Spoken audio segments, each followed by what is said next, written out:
What's up guys? This is Koro. Welcome to my channel.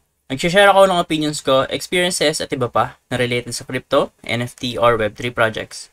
I'm a part of Marites Gaming Guild and Zen Talpakan Guild, mga community na tumutulong para ma-educate ang mga tao about crypto and investing.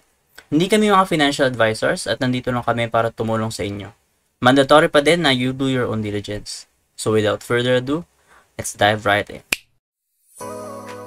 Hello guys, what's up? Welcome back dito sa ating channel. Koro NFT nga pala, and for today, bibigyan ko ng update dito kay Nightcrows and Chroma Airdrop. So right now, as you can see, ito yung ating character and level 47 pa rin ako. So napako na ako sa level 47. So bakit nga ba? So kaya ko na pa ako sa level 47 kasi hindi ko siya masyadong nag-grind. So hindi ko nagagawa yung main quest ko. As you can see, ang main quest ko pa lang right now is nasa chapter 32 pa rin ako, which is naiwan na ako, no? So around mga chapter 40 na siguro yung iba, no? And 50 plus or going 60 na siguro yung level ng iba. Pero yun nga, right now kasi ang goal ko naman dito kay Nightcrows is makakuha ko ng airdrop from Chroma Network, which is kailangan natin mag-mint ng Crow token gamit ang ating Chroma Network. Pero as you can see, ayan, inaabangan ko pa mag 0.75 ang ating value, which is malayo pa siya right now. So 0.74, and hindi siya talaga nag-update ng real time based dun sa 24 hours na binigay nila dito na average. Kasi last time yung naka-mint is nag-abang pa ng 11 hours bago naging 0.75 yon, kasi naging 74 or I mean 0.7499 yung value. So kulang na lang siya ng 0.001 para maging 0.75. Pero yun nga, sabi niya nag-abang siya ng around 11 hours. Tsaka pa lang siya naging 0.75, tapos nakapag-mint naman siya. And tumagal lang sa 0.75 na value yung ating Crow token ng 2 minutes. So sobrang bilis lang. So kailangan nating abangan to kapag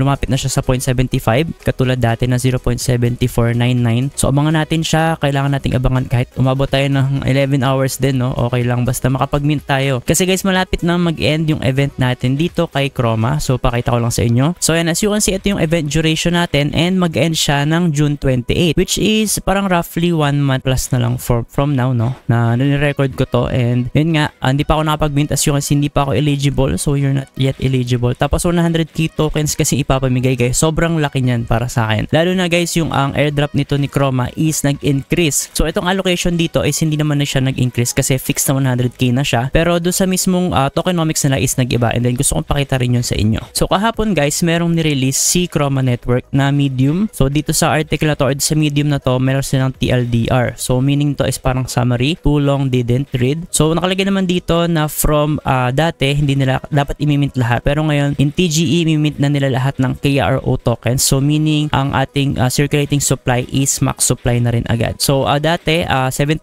lang yung total allocation ng airdrop amount, pero nag-increase siya into 17%, which is 10% increase, no? So napakataas niyan, and napakalaki niyan para sa community airdrop natin. So nakalagay naman dito na these changes aim to address previous limitations and better fulfill our community and ecosystems needs. So magandang way nga naman to, kasi if ever makikita nyo si C22 or CC2 I mean. So if hindi nyo siya kilala, isa siyang airdrop farmer na kilalang kilala dito sa Twitter. So in-explain niya dito. So kasi guys, yung mga recent airdrop na nakukuha natin is nagkakaroon silang TGE na hindi nila talaga minimint agad lahat ng token supply. So ang ginagawa nila is minimint sila ng certain percentage of amount lang. So for example, meron kang 1 billion token supply. Ang karaniwang minimint lang na recently ng mga project na nag-release ng airdrop is around mga 200M lang, 150 million. And then guys, nire-release nila yung token with high FDV or fully diluted valuation. So napakataas nung valuation na binibigay nila, which is hindi realistic. And ang nangyari is nagdadump lang yung token kasi guys, hindi nga sustainable yung mismong pag-release nila ng valuation nila. So nangyari, after mag-airdrop and then ma-release or ma-list yung token sa mga exchanges is magdadump lang siya tuloy-tuloy. So walang nangyaring pump or nagiging dead na yung project. Kasi syempre guys, to be honest naman, no, ang tinitingnan talaga ng mga tao sa project is bukod sa technology nila behind dun project mismo is yung kanilang token price. So kapag ka mababa yung token price, kahit gano'n pa minsan kaganda yung mismong technology nila or yung in-offer ng mismong project, is parang bad shot na siya sa mga investors or do sa mga mismong mga users. So nagkakaroon siya ng chain effect and tuloy-tuloy na hindi nagiging attractive para sa paningin ng tao yung mismong project. So good move para kay Chroma, kasi ginawa nila is imimint nila lahat yon, which means makikita nating valuation is FDV na mismo or fully diluted valuation na, and most likely hindi ganun kataas ang release nila dito ng kanilang valuation or hindi ganun kataas yung listing price nito. And syempre guys, congratulations agad, kahit na hindi pa tayo sure, pero malaking chance na talagang maganda yung magiging airdrop ni Chroma, kasi nga as you can see guys, sobrang onti lang nang nag-mint nung kanilang or nag-participate do sa kanilang Galaxy campaign na una and yung pangalawa. Pero wag kayong mawala ng pag-asa kasi meron ka pang chance para magkaroon ng airdrop dito kay Chroma, which brings me dito sa kanilang KSP or Chroma Chroma Spectrum points. So paano nga ba magkakaroon nito? So diniscuss ko na last time. So ang gagawin mo is mag-stake ka ng Ethereum mo. Syempre guys, sa Chroma Network. Sa Chroma Network naman guys, Ethereum ang gamit ng pang gas fee, pero maliit lang yung gas fee na binabayaran natin dito kahit na Ethereum siya. And as you can see, from 7 a day yung aking KSP points dati. From our last video is naging 45 a day na siya. So ano bang ginawa ko? Bakit siya tumaas? So nagdagdag ako ng in-stake ko dito, and at the same time, punta ka dito sa Explore, tapos click mo tong Izumi Swap. So pagka-click mo yan, mapupunta ka sa Izumi Finance na mismong website. Tapos guys, ang ginawa ko dyan is nag-provide ako ng liquidity dito sa kanilang pool. So pag-click mo ng pool, as you can see, makikita mo dito na WETH SPETH na pair. So meaning kailangan mo ng WETH or wrap Ethereum, and then SPETH, which is yung nakuha natin dito sa pag-stake ng Ethereum dito kay Chroma Spectrum. After nyan, i-stake mo yan. As you can see, ang aking position right now is, so click natin to manage liquidity. So para makita nyo yung mismong ating positions. And as you can see, meron akong position na 1.7k USDT in total. So hati yan. Kalahati niya is in WETH token, and kalahati niya naman is in SPETH. So going back, kapag ginawa mo yun, kapag nag-provide ka ng liquidity sa Izumi, is mas mataas yung points mo everyday. So I'm not sure bakit ganun yung ginawa nila, and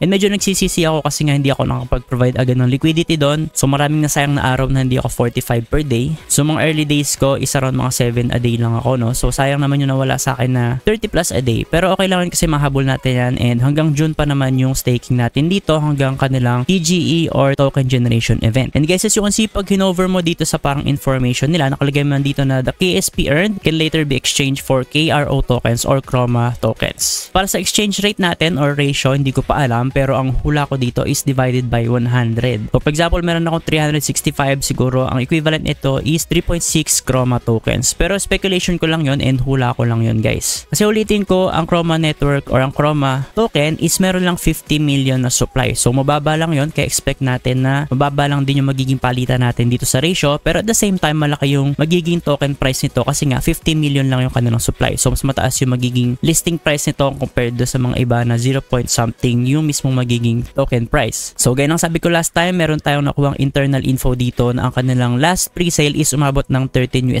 per token. So syempre inaasahan natin na sana mas mataas doon yung magiging ating listing price. So going back dito sa Nightcrows, may mga konting update lang naman sila. As you can see, may mga events silang bago. So claim nyo lang yan. So hindi na ako masyadong gumagastos dito kagaya last time. So last time kasi gumamit ako ng halos 9k. So binili ko yung package nila kasi nagsummon ako ng weapon style, pero unfortunately pangit naman yung nakuha ko, and wala akong nakuha kahit epic man lang, no, out of 200 plus na summons. And yun nga guys, so ulitin ko, naglalaro lang ako nito para maging eligible ako dito sa ating Chroma Network airdrop. So kailangan ko mag-mint nitong Crow token. So inaabangan ko talaga mag 0.75 yung value niyan. So as you can see guys, 269 pa rin yung participants, pero I think hindi to real time nag-update. So abang-abangan natin if ever ilan na talaga nag-participate dito. Pero yun nga, 100 KRO tokens to, and sobrang dami niyan para sa paghahatian ng ating 269 participants right now. So I guess yun lang magiging update ko dito kay Chroma and Nightcrows. So in summary, gusto ko lang sabihin sa inyo na talagang sobrang bullish ko sa airdrop dito kay Chroma, and at the same time maganda naman yung magiging staking natin kasi bukod sa na-approve ng Ethereum ETF, so maganda mag-stake or maganda mag-impact ng token ng Ethereum, pero syempre hindi siya financial advice. Pero kagandahan nga doon is naka-stake lang siya, so hindi ko siya ginagalaw. So parang naka-hold lang ako, and at the same time nag-earn ako ng KSP points or Chroma Spectrum points, which helps me to be eligible sa KRO token airdrop. So if ever may mga onting update ako dito na mabilisan lang, is nagpo-post ako sa TikTok and sa Facebook, kaya make sure naka-follow din kayo doon sa akin. Yun lang muna guys, and see you sa ating next video.